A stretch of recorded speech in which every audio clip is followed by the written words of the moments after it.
other different types of dementia, and depending upon where the difficulties lie, that in the illness determines the course of treatment. Yes, you can. All you have to do is want to do it. Yes. Want to be it. Then you set your mind to it, and this is who you are, and the grown men. We have the youth that we need to mentor, and we need to inspire, and we need to motivate. But I know, as a recent conversation between you and I, that you're also in the business of motivating grown men. Through that, I'm supposed to see God in it at every turn. So me going to the Sea of Galilee was to remind me of that, to refresh myself of that. It is all under control, that He does have it. It's just as clear as that fresh water that I saw.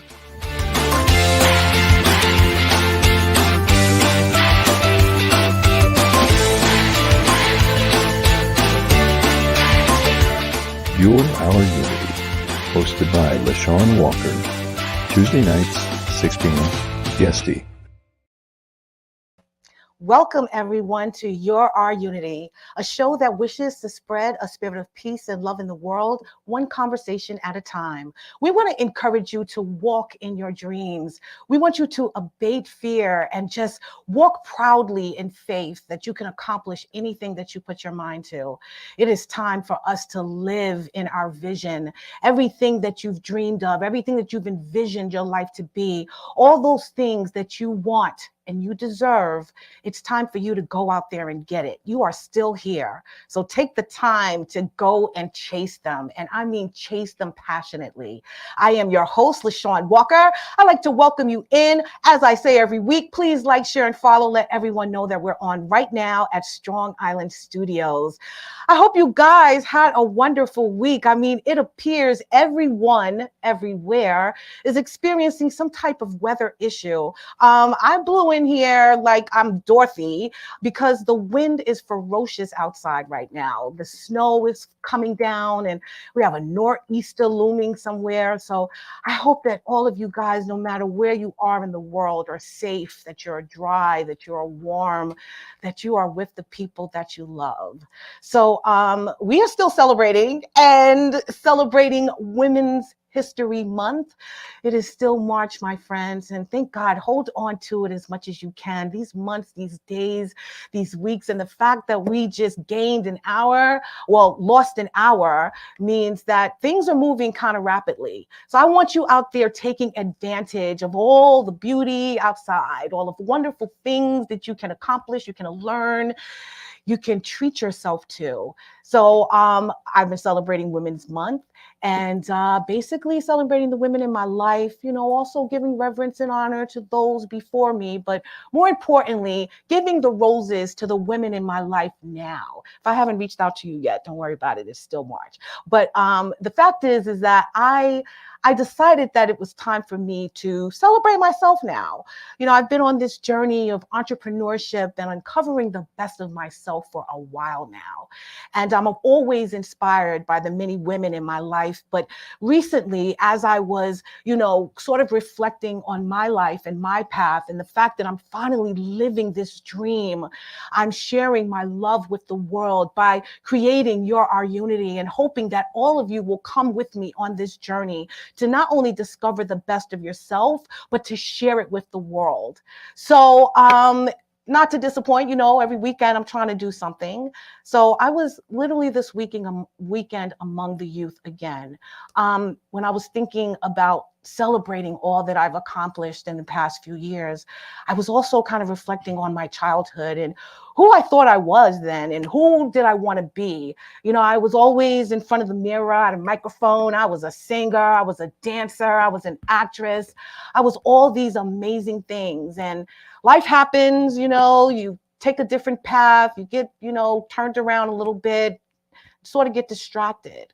But I realize no matter what age you are, it is never too late for you to accomplish your dreams. And that's what I'm doing right now. And being a youth and feeling that, I'm hoping that I knew that even then. I happen to be among a group of youth this weekend that truly struck me. I mean, passionately to my heart, they struck me because I saw hope in these kids' eyes. I saw a future. I saw them envisioning their dreams and making them a reality. I was at an event this weekend that I want to share with you guys. So this week in Unity in the Community,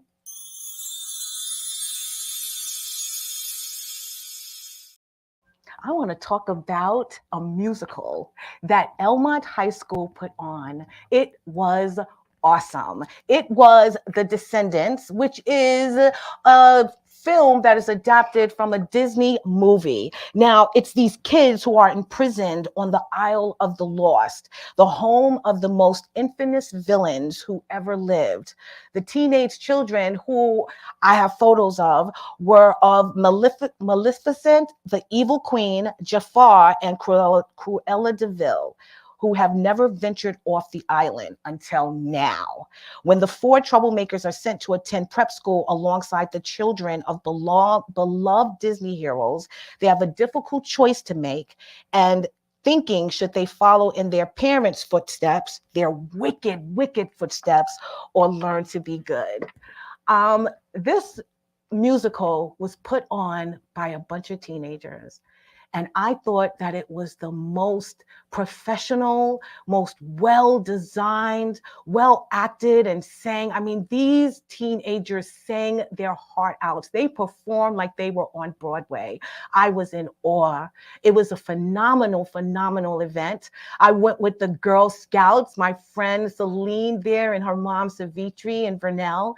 And basically we sat in the audience and my mouth was just in awe of all of the talent that I saw on that stage.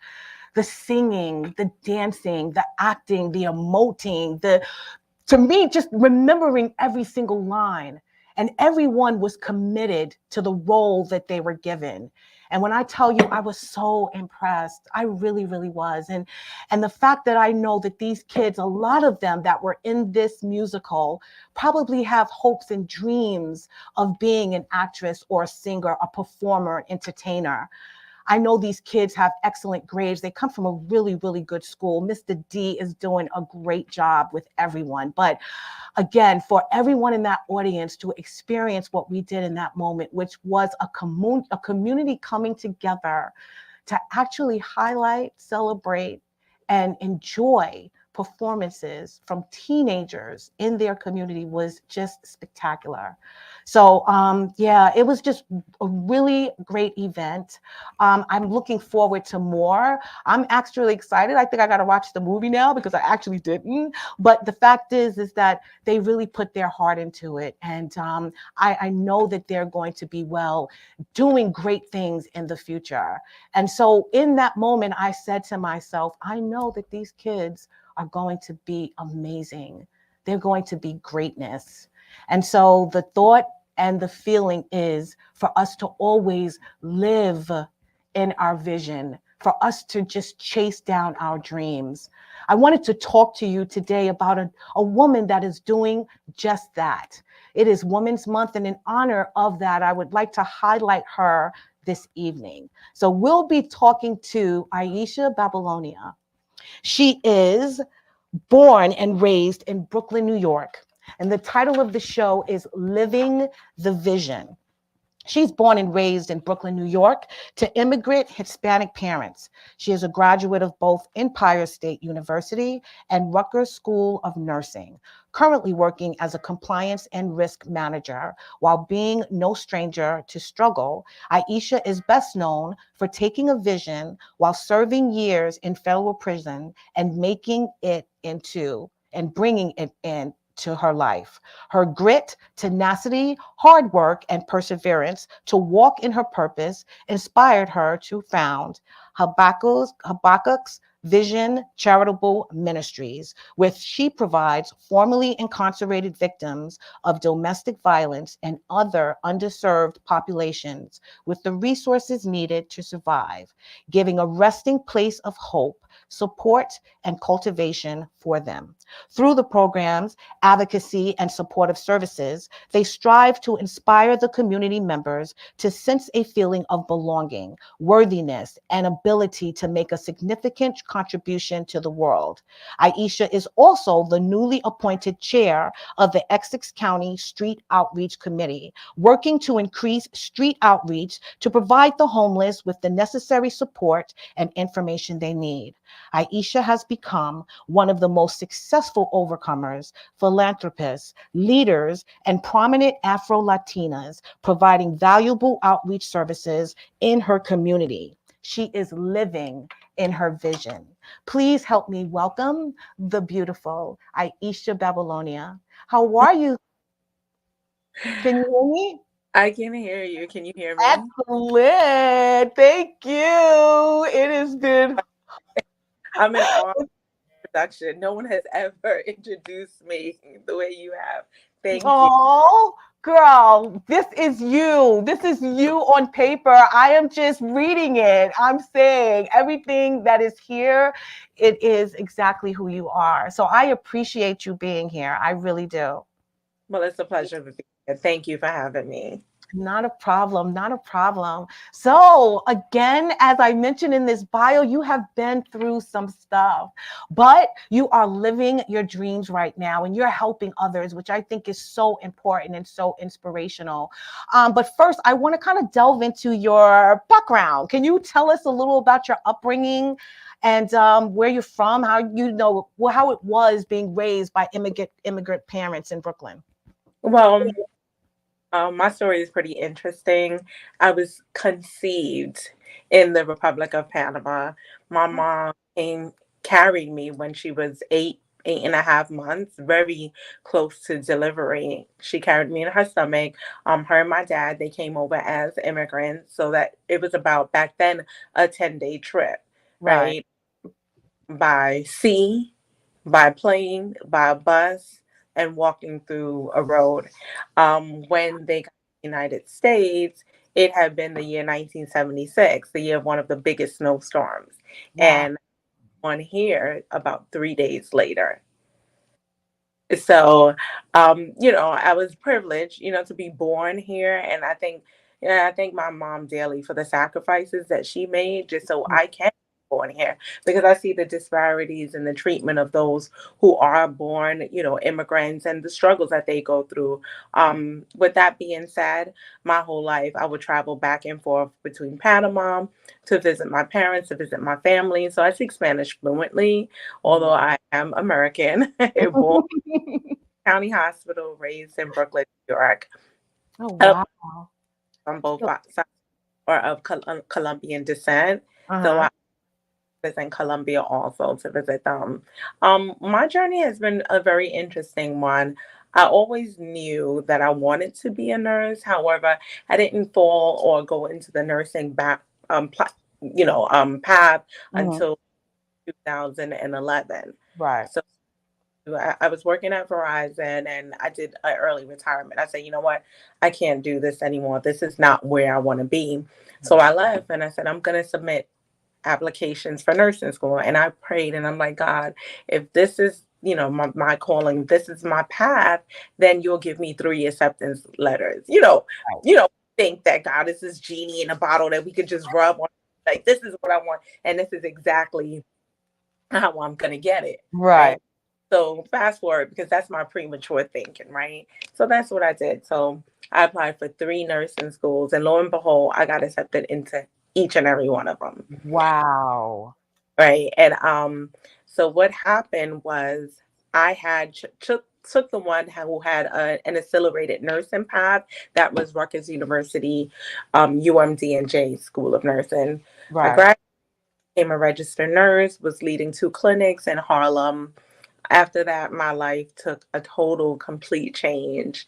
One day, wait, let me ask you, what made you go into nursing? Because if I read in the beginning, you went to Empire State for like a business or type of degree.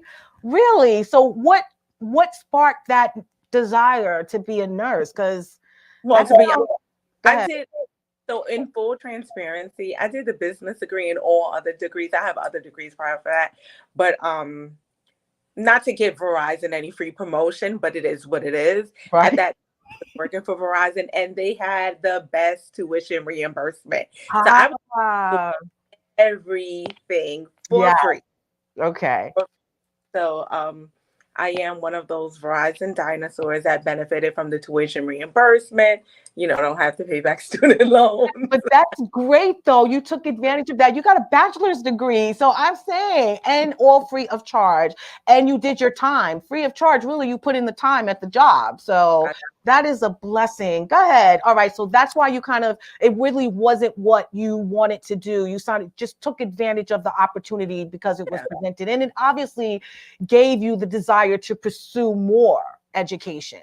So that's how nursing came into play. Right. Well, back came into place because nursing that I always wanted to do.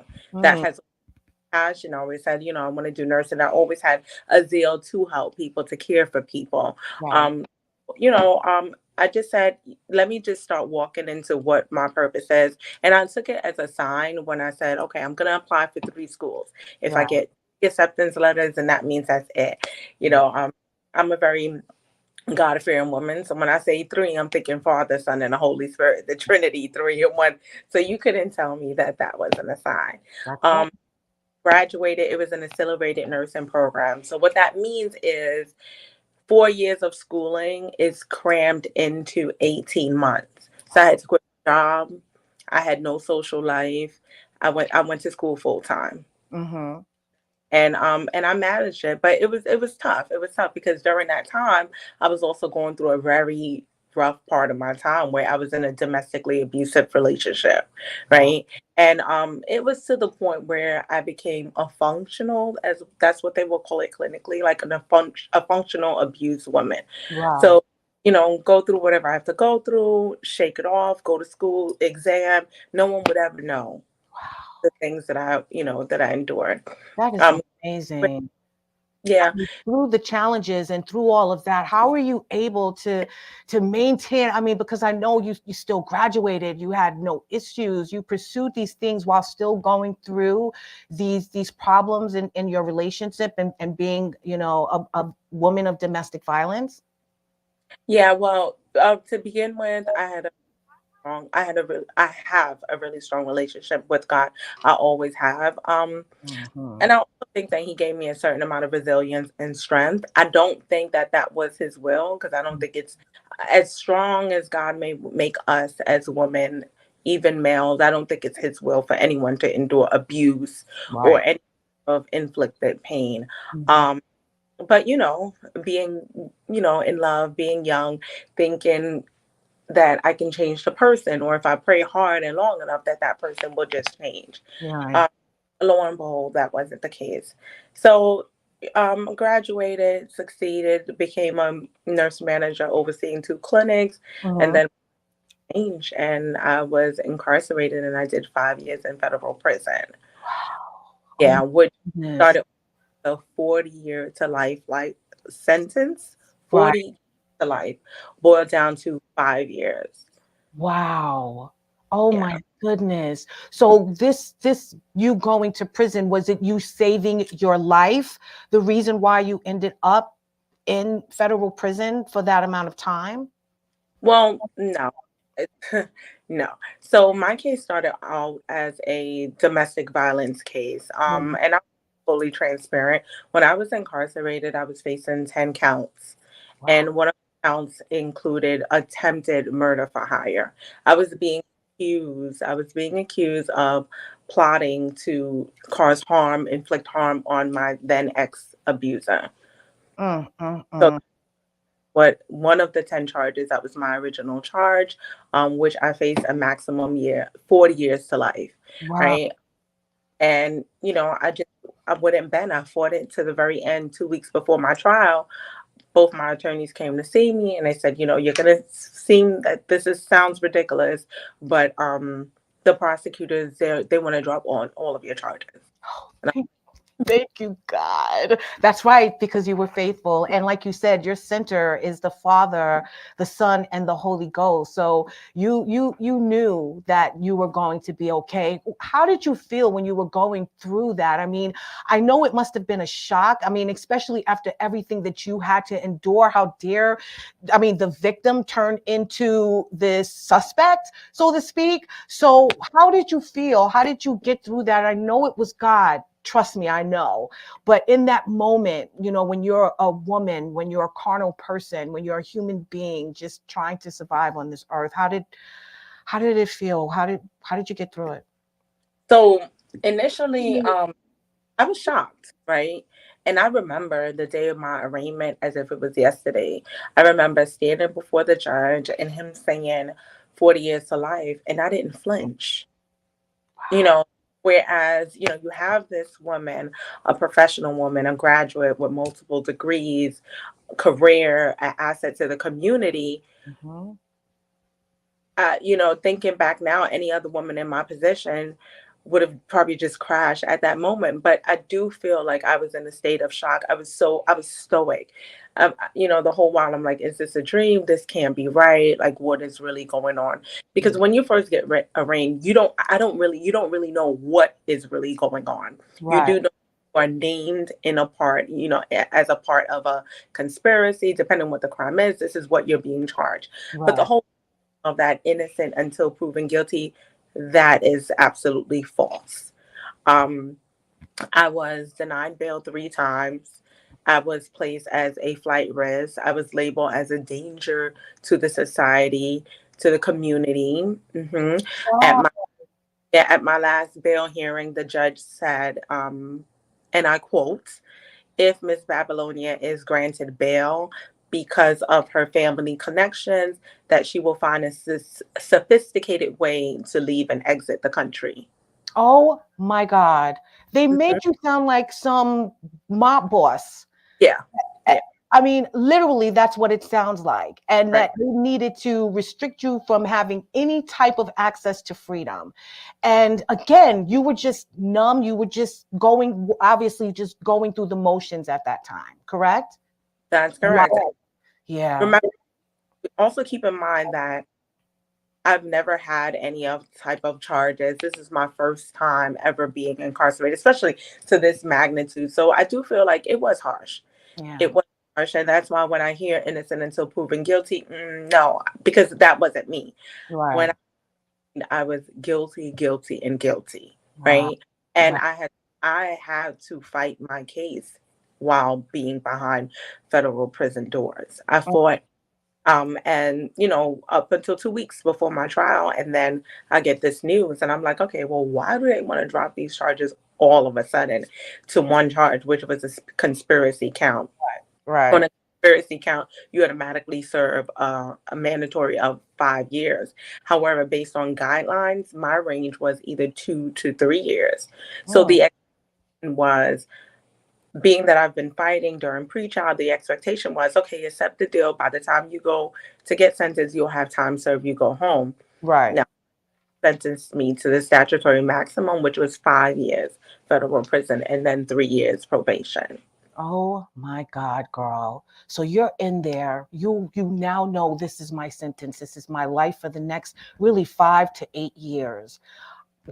What was on your mind while you were in prison? Because I know that wasn't your dream. I mean, you wanted to be a nurse. You wanted to save and help people. So in now those confined walls, that jail, what was your vision? What was your dreams? What was going through your head? So the first thing, what am I going to do next, right? Because here I am, I was a professional woman. I had to gain a professional license. I was at surrender my license, which I did. So I was wondering, okay, so what is it? What's next for me? What's next for me? And then I got to the point where a certain peace just came over me, and I really heard God speak in an audible voice, and just say, just rest. Just rest and be still. And looking back on it now, and it's definitely not to glorify a person or whatever, but prior to my incarceration, I was pretty much like the pillar that held everything together, that held every bridge up. Right. So that's what I did do. For me to sit here and say, oh, well, I read 1,000 books and no. The book that I did read from back to front, upside, downside, in different languages, inside and outside, was my Bible and my med surge books, to keep clinically adaptive, to keep me clinically, engaged and just like so those were the only 2 books that I read. I stayed very close in the chapel. I actually was asked to work for the warden, which is probably like a privileged job. It's like one of the best jobs when you're incarcerated, but still, the pay is still 12 cents an hour. At least it's something, and you're using your skills to some capacity. You're just not sitting there passing the time away. So that was a sort of an honor in a way. Did you take advantage of it? Did you work for the work with? You did? Yeah, I did. I did. I worked in the warden's office. In addition, aside from that, I provided GED training. So I was able, and I helped a lot of women pass their GED and get their GED while incarcerated. Wow. Oh my God. So you was productive while you were in there, helping others as well in the midst of everything that you were going through. You wasn't bitter. You weren't angry. Did you ever go through moments of that, dealing with so much and having no control?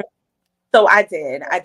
So I felt like slight, felt hurt, and I'm like, wow, here it is that for all of these years that I was living in my abuse and being abused, the umpteen police reports, the charges, the order of protections, everything that I had filed, all of was used against me to name me as a suspect, right?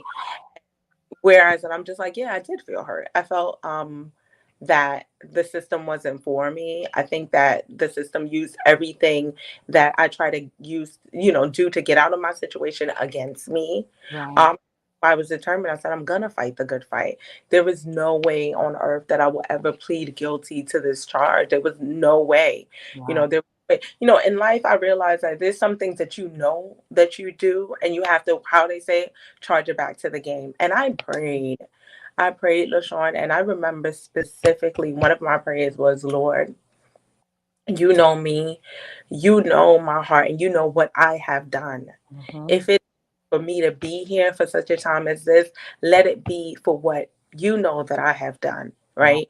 Not for what they have placed in writing. Because it's so hard when the government puts something in black and white and they put something on record for it to be erased, because everyone will remember what's on that. Yep. Yeah. And this is why it's so hard for those who are leaving and exiting the prison system to be able to start a new life, right? Because you have that blemish. Right. Yeah. Right. Something that, God has already forgiven us for. It's like a permanent stain, and we're nailed to that cross and not getting off that cross. Yeah. So say I'm not giving the credit. I did. I had great lawyers. I had two attorneys at that, but I wouldn't give them the credit because I feel like what happened to me was nothing short of a miracle. It was literally 2 weeks before my trial. Yes, girl. And charges dropped. I didn't do any proffer. I never spoke to the prosecutor. When you have to speak against someone, like testify.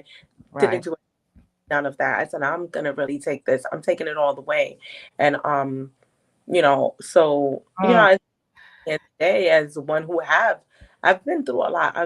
However, I'm not gonna allow that to keep me in that victim mentality, right? Although, when I've spoken and you still see people who victim shame, like it's her fault, and why did you stay, and you should have known better, and your bad actions, I just think it's so unfair. It is. It really is. You can't speak to anything until you walk in my shoes, and that's the bottom line.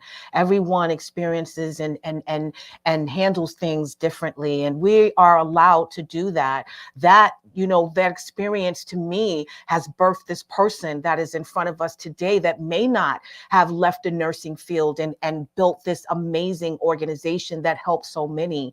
You know, you may not be able to speak to those people that understand where you've come from and still how you don't allow those circumstances to dictate who you become in your future. So again, I don't want to give credit to anyone other than God, but those things to me just played out and needed to happen the way they did to make others believe and to see your testimony for what it is. You know what I mean? So, I mean, you're now knowing that you're going home. You said that there was a sense of peace that fell over you. When did that fall over you? Was it before you actually received, you know, that your charges had been dropped or reduced? Did you receive this peace before that you knew that regardless of what's going on right now, I know I'm going to be okay and it's going to happen soon? He told me to rest. Yeah, it was definitely, it was even before my charges had gotten dropped. Wow. It was having my mom come see me, and every time she would see me, she was like, "Oh, you look so good. You know, here is you know, you look like Aisha, although you're in those khakis and you're in that, you look like Aisha." And I'm like, "Ma, I don't know why, but I don't feel afraid. You know, I don't feel afraid. I'm not anxious." One of my anxious thoughts was leaving my family, right? And the calm came when my mom came to see me and she said, "We are okay. Yes. We are fine." And, you know, I was blessed because at the same time, I was still able to be there for my family, despite of the confines of being in prison. Right. And just that they were okay, that made me sleep good at night. Nice. Just knowing that I did the right thing, that made me sleep good at night. My faith in God, being cling to like-minded women, while then, you know, I had a group of other believers that we will lift each other up. You know, we will recite promises. We will lean on those promises. We prayed, we fast, we fellowship. Yeah. And for me, it was in prison that I realized the importance of fellowship, community, and also serving. I remember this African woman, she worked in a church, right? And we were talking about mopping and things like that. And one day she asked me to come help her. So I'm mopping the floors. And she was like, "You are not doing it right. You da, da, da." And I'm like, "Okay, like just the floor, we're just mopping." She said, "No. Listen, you are serving. And when you serve, I don't care if it's cleaning the toilet or scrubbing the floors, you are going to do it and you're going to be the best at whatever it is that you do." Wow. Yes. And that just really like stuck in my head because it's a selfless act to serve, right? But when we serve, you have to look at it like you are serving other people, but think about how you will want to be served. Right. So I think that you know, prison did give me a sense of humility, right? Servitude, definitely peace, Wow. and just eyes to that were open to see that there are other things that you can do. And the last thing I want to share is a sermon that I had heard. Okay. What is it? So it was a sermon I heard from the chaplain. And he said, "You know, I know a lot of you are in here talking about what you had. And, you know, when you come home, what you're going to fight for, what you had, this and that and the other." And he's like, "I want you to say this one prayer and just say, 'Lord, allow me to use what's left in my hands.'" LeShawn, I said that every day until I came home. Allow me to use what's in my hands. Allow me to use what's in my hands. Back to my release. So my release, I was sent to a halfway house, and the halfway house mandate you to have a job. So meanwhile, well, I could have took the shortcut and, you know, worked for a friend or anyone. I said, I'm gonna get me a job. Couldn't find a job now. Federal probation. I have a felony. You know, trying to see the process of getting my nursing license back. That's a whole nother story. I know, I could imagine. this, you got to do that. So I said, I'm going to get a job at Amazon. While I'm working at Amazon, I'm packing boxes. This is one day that I was working there. And that was the day after Thanksgiving. This was 3 of my release. Right. And first job. And the man came up to me. He was like, oh, your time is too slow. You're not packing fast enough. I said, no, I looked at him. Because in my head, I was still... Yes, I'm doing my job. I didn't know we was on a time. Oh, my God. Right? So I'm like, Oh, my goodness. Like, I don't need this in the first place, buddy. I got a nurse and I get it. Yes, I get it. Yep. But at that point, I just sat quiet and I heard a voice in my head said, do you not trust me? Yeah. Do you not trust me? I kindly packed that last box, went to the front desk, and off my ID, and I was like, I'm done. I'm done. Wow. I left. That was the day, Black Friday. I called on Monday from the executive director and the CEO of the organization where I was a nurse. Right. Right.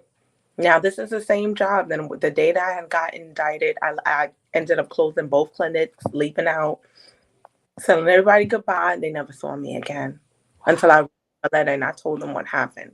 Right. And I judge a letter. Anyway, so, hi, is this Aisha? I said, yeah. Oh, we just found out from one of the nurses that you're back or whatever. Do you want your job back as a nurse? I said, what? What? It was that simple? Girl. It was that simple because I couldn't do it. So you cannot work clinically unlicensed. I see. They can offer you the job, but you still have to go through the process to get all your certification things. I get it. So go ahead. So the CEO said, you need to come in. So I came in, so we talked and, they went over everything. They, luckily one of the CEOs happened to be an attorney. She read over my case and said, although you cannot practice and do clinical duties, you still have something left. I said, what?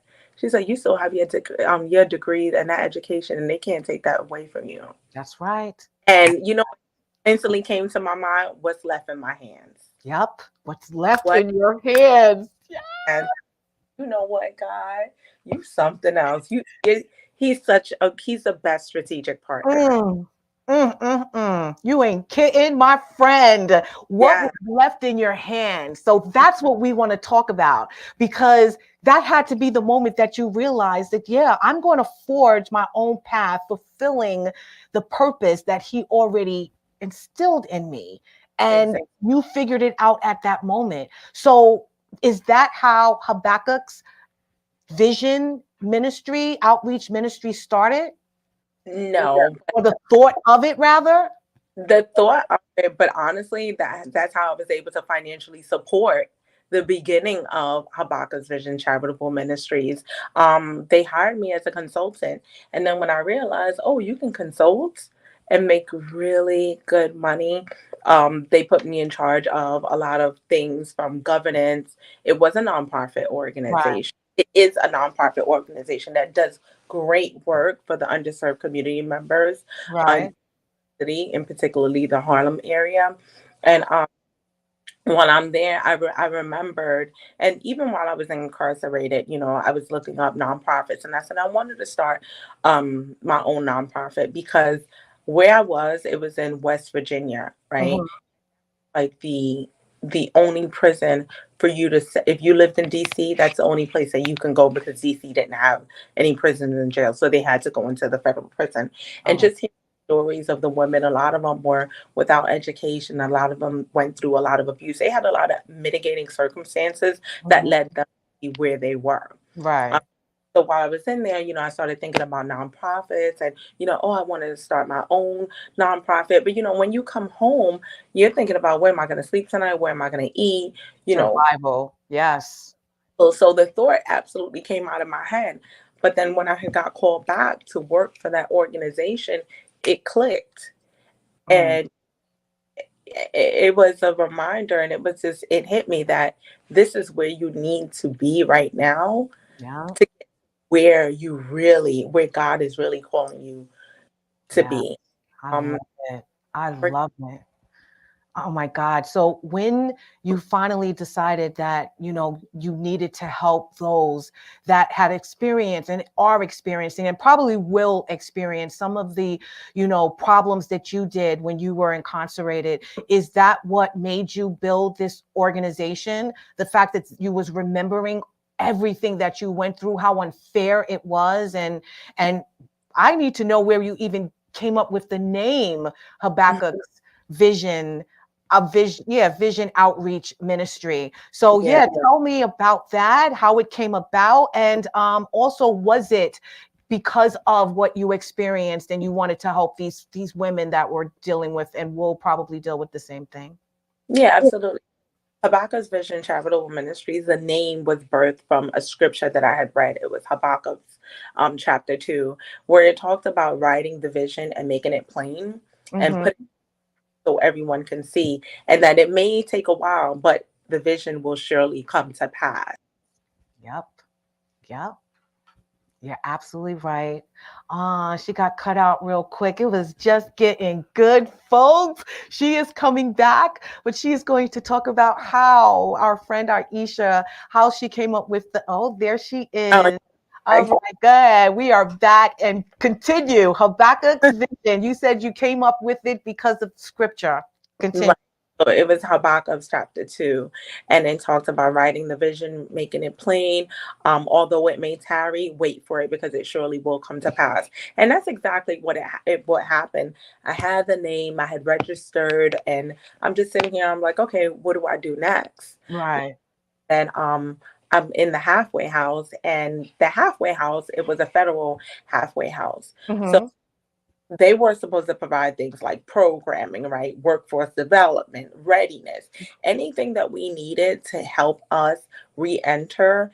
They were supposed to aid us and guide us to do that. Well, guess what? There was no one that did training and development. There was no one that provided on-site counseling. None of those resources that they said that they were supposed to have. And mind you, these are companies that are getting federal dollars to do the Yes. work. And So, fun. right. So why not use Miss Babilonia, right, to train everyone there? So I ended up being the trainer. I would come home come into the halfway house from my 9 to 5, and I would end up in the lab giving a training course, helping women build resumes. We would do mock interviews. I was helping them build business plans. When they were told, oh, they can't get an LLC, doing the research was like, no, you can have your own business. Who Yes. that, Yes. so all of those things. And, as I was, every day I would just, leave to go to work, come back, and I would still see some women sitting there. And I'm like, why are you guys still here? Well, they won't let me leave until I have a job and until I have a place to stay. How are Oh, you going to? goodness. Exactly. They're setting them up to fail. Exactly. Mm-hmm. So the longer they stay there, you know what that is, right? Oh, yes. Dollars, yes, and cents for them to be housed there, but not giving them the tools and the resources they need to actually create their own life and thrive. Oh my goodness. So you saw the disparity there Yeah, and you decided to fill that void, correct? exactly. So that's why I said this is going to be the birth of Habakkuk's Business Charitable Ministry. So what we do is, and right now we're actually starting to work from the inside out to Right. women being released from serving time for their release, right? And this can Right. all be pre-release planning where we have opportunities now. Now we have partnerships where we can go into prisons in New Jersey to do case management. If they don't have driver's license and birth certificates, we can work with them from in the inside to gather this information, get those things that they need. So when Right. they'll have an easier transition. Like I said, the first things you're going to be thinking about is, how do I reconnect with my family? Mm-hmm. Right. I can't reconnect with my family if I ain't got no money or a job. I can't feed Yep. my kids, Yep. right? Where am I going to stay? Yep. So housing, you got to think about housing, right? You have to think about employment, where employment is scarce Mhm. and you have a skill and you have a trade, Right. right? It makes you a little bit more marketable. But you have people re-entering that don't have these things. All they know is a street life. So it is our goal to show them that there are other things that you can do. You know, you do have a skill. I think everyone was born with a certain gift and talent, right? So it's just finding whatever that talent is, pulling it out of them and helping them. Everyone needs a push, and that's what we're here to do. Yes, I love it. I love, love, love it. I think we have a few pictures of the things that you guys do in the community. I understand your outreach program. You are helping not only just women who are formerly incarcerated, you also are helping the people in your community who are homeless. You're cooking meals for them. You're, telling them and giving them the resources to find shelter. Tell us a little about what you guys have to actually do in your outreach. Sure. So when we do outreach, we have a mobile readiness bus that we will rent from time to time. We equip that bus with computers, laptops, and business professionals where we will go on the streets of Essex County, pull people off the streets. Because guess what? We realized that this was a need when the pandemic shut everything down. So, as opposed to people having a place to go, sometimes you have to meet people where they are. So that's what we say. Hey, we're going to equip this bus and we're going to meet people where they are. We will be in front of clubs. We will be in front of grocery stores, Wow. Yeah, we will take the party bus into the hood and people were able to just jump on board. Oh, I'm looking for a job. I just came home, or I need help with a resume. I never had a resume. We created, I think during the pandemic, we did over 300 resumes.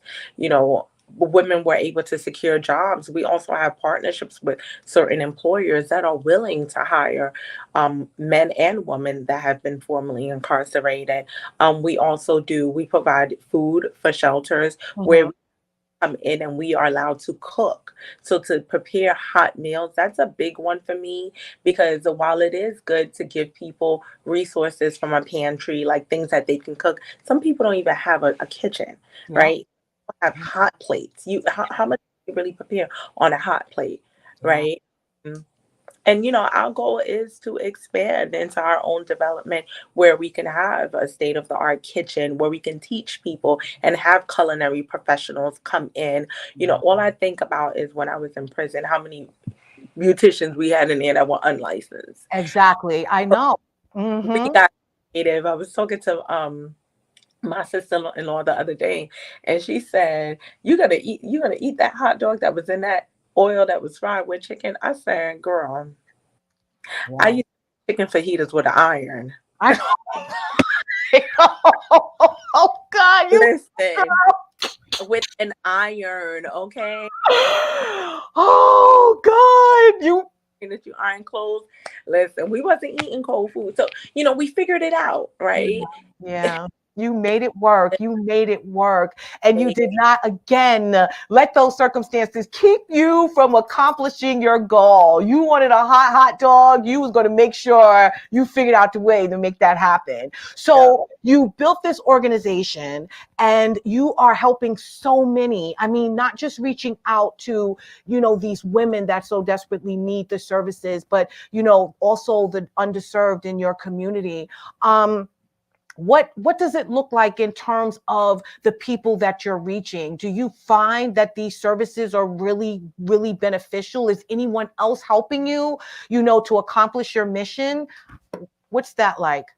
Yeah, well, I do have community partners because I am a part of the Essex County Continuum of Care. So we have 240 some of my community partners, right? So for instance, if I have a consumer who may have a housing need, or someone who is fleeing and have to need van services to flee, police escort, or they may need like a temporary shelter, we have partners with safe houses. The safe houses are undisclosed locations. Habakkuk's Vision, we have our own safety exit plan. Nice. Which is I can't reveal what that is. No, that's okay. I get it. I understand. But I love that you guys are so prepared. Right. Yeah, yeah, it's literally emergency preparedness for a woman and families who are undergoing abuse. And I had to think of it because I thought about my own, way. Back then, these resources weren't available. There was no strategic plan to leave abuse. Like, it was either go to a hotel, go to a family's house. How do I hide? Who's going to pick me up at 1 a.m.? So with the services that we're able to provide now, we have full exit escape plans designed.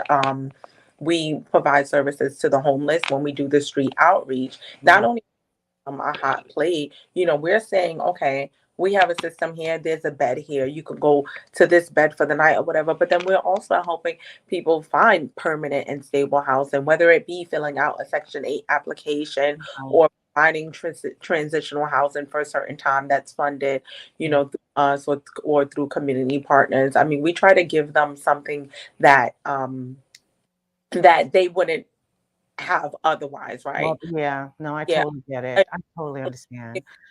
Very, very important. We try to step outside of the box and actually do more. We want them to be able to get on their own 2 feet and become independent. Right. Is also a big one, especially for the formerly incarcerated women who has been impacted by domestic violence, because in a situation where I'll use myself as an example. There is certain trauma-informed care and trauma counseling that I believe all women who have been impacted by domestic violence should receive, right? But while you're incarcerated, this counseling isn't available. It's not even taught of. It's not even thought of, right? So when you come home, are you thinking about it? No, you're not. Because once you think about housing, food, basic necessities that you need to survive. Exactly. And everyone's thinking about that. So you're now offering that. So as the time is winding down, because we are about to end, I want to ask you, I mean, considering that you are providing all of these services to these people in need, what would you suggest? And real quick, if you could just sum it up in 30 seconds or less, what do you suggest we do to kind of help in the fight, to help these people that are, living under these conditions in our own community? And also, what would you like to leave us with in regard to living your vision, which you have done? To first just have an open mind, right? And practice mercy and compassion, right? Because we don't live in a perfect world. And I wish we lived in a world where, everything is cut and dry, everything is black and white. There are a lot of gray areas. There are a lot of injustices that I've seen, that I've lived through with the prison and the incarceral system, right? So the level of judgment by which men and women are judged that have been impacted by incarceration, it has to come down. You have people who are fighting for their lives for crimes that they really did not commit, right? The opportunities. Think about if that incarcerated person worked for 12 cents, but 12 cents on the hour, right? And you reward them with something greater. What makes you think that they are not going to work as if their life depended on it? That's right. Think about it. For me, I've worked with men and women that have been formerly incarcerated. And to me, they have been the most hardworking, loyal, consistent, transparent. So, I just want, people to just really think and just consider the lives of, the impact, right? And what they can do in terms of providing an opportunity, just talking, giving a helping hand, just reaching out to your loved ones that are incarcerated. A letter goes a long way. A phone call goes a long way, especially in prisons. We don't even see women who are incarcerated receive visits. Yeah, you're absolutely right. Yeah. And support. For organizations like Habakkuk's Vision Charitable Ministries in any way that you can. We're always seeking volunteers. Good. We can't ask for donations, but yes, you could please reach out to her. And we're going to end that. So please put up her information, Bobby, please. The beautiful Aisha, thank you so much, my friend, for being here. I want everyone to reach out to her. She is a woman that is living her dream right now and helping others in the midst of it.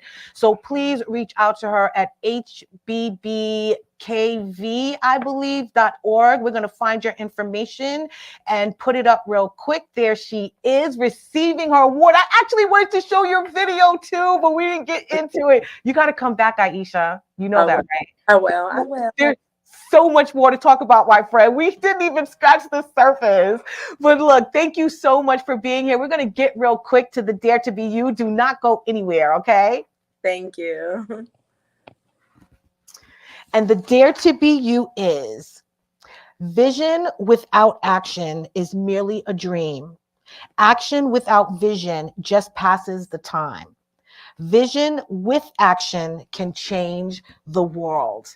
And that's what we encourage you to do today. Aisha did not let her circumstances hinder her from pursuing her passion and her purpose, using what was left in her hands, what God gave her. So we want you to go out there and do that this week, tomorrow, next year. Do not wait. Go out there and chase down that dream and live in your vision. I want to thank you so much, Aisha, for being here. I so appreciate you, my friend. I want all of you guys to remember that peace and love is in the palm of your hands. Let's go out there and be some love, share some love, give some love. We will see you next week on Your Our Unity. Please say good night to my amazing friend Aisha and follow her, please. She is doing amazing work in this world. Have a good evening, and I'll see you next week. I love you. Say good night.